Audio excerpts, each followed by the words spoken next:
नमस्कार, यहाँहरुलाई स्वागत छ युट्युब च्यानल टेक्निकल कुरामा।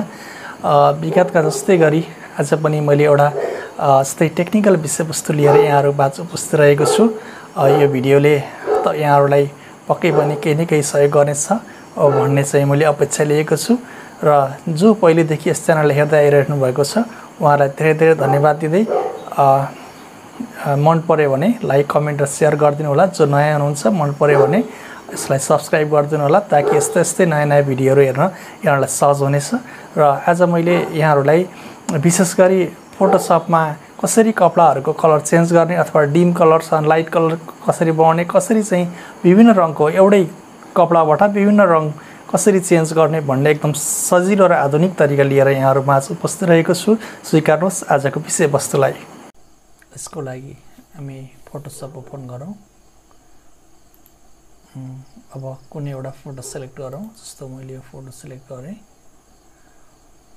यहाँ यो देखाएको फोटोमा मैले ड्रेस चेन्ज गर्न गइरहेको छु, अथवा यो कोटको कलर यस्तो छ, अथवा यो पुरानो छ यसलाई नयाँ बनाउन गइरहेको छु, अथवा यो खैरो कलर छ यसलाई ग्रे कलरमा, रेड कलरमा, अनि त्यसपछि ब्लू कलरमा र व्हाइट कलरमा, यो विभिन्न कलरमा मैले बदल्न गइरहेको छु।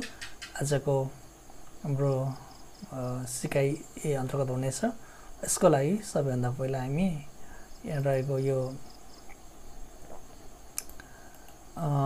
क्विक सिलेक्सन टुलमा जाउँ। यसलाई क्लिक गरौँ। यसलाई क्लिक गरिसकेपछि यहाँ यसरी सिलेक्ट गर्दै जाउँ सर र सिलेक्ट यतापट्टिको पार्ट सिलेक्ट भइसकेको छ। अब त्यसपछि त्यस्तै गरी नै यतापट्टिको पनि पार्ट सिलेक्ट गरौँ त्यसरी स्लाइडली। अब हाम्रो यहाँ तल यो जोडिएको छ। यसको लागि मैले यहाँबाट माइनस गर्छु। यसलाई बिस्तारै यसरी हटाउँ। यो माइनस ट्याक्क यहाँ पुग्यो। यसलाई मिल्दोजुल्दो गरौँ। यहाँबाट जति हामी नियरेस्ट गर्छौं त्यति नै हाम्रो इफेक्टिभ देखिन्छ, अथवा यसलाई जुम गरेर पनि हेर्न सकिन्छ हाम्रो यो कतिको मिलेको छ भनेर। यसलाई बिस्तारै एकदम म्यानेज गरौँ। यो भइसकेको छ।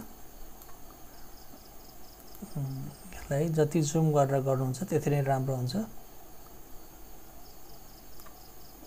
यसलाई हामीले यहाँबाट यसरी म्यानेज गर्न सक्छौं। यस्तो भइसकेको छ। अब हामी यतापट्टि लेयर्समा जान्छौं। यसलाई चाहिँ एकचोटि डुप्लिकेट लेयर गरौँ। त्यसपछि हामीले यहाँ यो साइनमा जान्छौं। त्यसपछि हामी युज सेचुरेसनमा जान्छौं। अब हामी कलराइजलाई क्लिक गर्छौं। ल हेर्नुस् यो कलर चेन्ज भइसक्यो। अटोमेटिकली यस्तो कलरमा चेन्ज भइसकेको छ। अब यसलाई म अरु मिलाउन गइरहेको छु। यसलाई यसरी डिम गरिदिनुस्। यो पहिलाकोमा जान्छ। सो डार्क कलर हो जान्छ। यो कोट लगभग ग्रे कलर एकदम राम्रो ग्रे कलरमा बदलिसकेको छ। त्यस्तै गरेर अब यसलाई यहाँबाट हामी अरु कलरमा यो येलो कलरमा बदलिएको छ। बिस्तारै गरौँ। यो ग्रीन कलरमा बदलिएको छ। अब यसपछि डिम ग्रीन भयो। अब यो कोड ब्लू कलरमा बदलिएको छ। यसलाई यतातिर ल्याइयो भने डार्क ब्लू बन्छ। यो लाइट घटाइदियो भने यसरी डार्क ब्लू पनि बन्ने भयो। यसरी त्यसपछि हामी यस्तो कलर बन्यो। अब यहाँबाट यस्तो लगियो भने अथवा यसको यो बढाइयो भने यो रेड कलरमा बदलियो। यो रेड कलरमा बदलियो। यसरी यहाँहरुले यस्तो तरिकाले विभिन्न कलरको बदल्न सक्नुहुन्छ। अब यति गरिसकेपछि जस्तो मैले यो कोडलाई मैले यो नीलो कलरमा लगाएँ। नीलो ब्याकग्राउन्ड नराम्रो हुन सक्छ। सपोज मैले यस्तो कलर कोड बनाएँ। अब यसलाई मैले फाइलमा जान्छु, सेभ एज गर्छु। यहाँबाट जेपीजी गर्यो। अब कसमा डेस्कटपमै राखौँ। अब यसमा ग्रे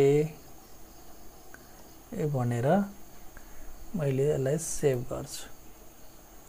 एउटा यस्तोमा बदल्यो। अब त्यस्तै गरेर अब अर्को कुनै बदल यस्तो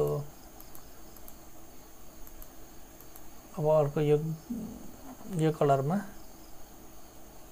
यसलाई मैले यो खालकोमा बदल्नको लागि यसलाई यस्तो गर्छु। यो भयो। अब यसलाई अब जस्तो सपोज अब हामी टाईलाई पनि बदलेर हेर्न सक्छौँ। यही तरिकाले यसो सर्टको पनि बदल्न सक्छौँ। पक्कै पनि अब यो भिडियो हेरेर यहाँहरूले यो सिक्नुभयो भन्ने लागेको छ। यसलाई म सेभ एज गरेँ। यसलाई पनि जेपीजीमा सेभ गरेर यसलाई चाहिँ ग्रीन गरेर सेभ गरेँ। ग्रीन यसलाई सेभ गरेँ। यो पनि सेभ भयो। ल अब यसलाई हेरौँ अगाडि कस्तो आयो।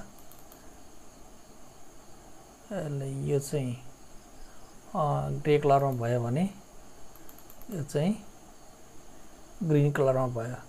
यस्तै तरिकाले यहाँले जुनसुकै ड्रेसलाई पनि हामी चेन्ज गर्न सक्छौँ। पक्कै पनि यस भिडियोले यहाँहरूलाई सहयोग गर्यो होला भन्ने अपेक्षा गर्दै यस्तै नयाँ भिडियोको लागि यस युट्युब च्यानल टेक्निकल कुरालाई यहाँहरूले चाहिँ माया गर्नु होला। मन पर्यो भने लाइक शेयर कमेन्ट गर्नु होला। जो नयाँ हुनुहुन्छ उहाँहरूले सब्स्क्राइब गरिदिनु होला ताकि यस्तै नयाँ भिडियोहरू यहाँहरूलाई चाहिँ हेर्न सहयोग हुनेछ भन्दै आजको भिडियो यही सकिएको जानकारी गराउँछु। अहिलेसम्म हेरिदिनु भएकोमा धेरै धेरै धन्यवाद।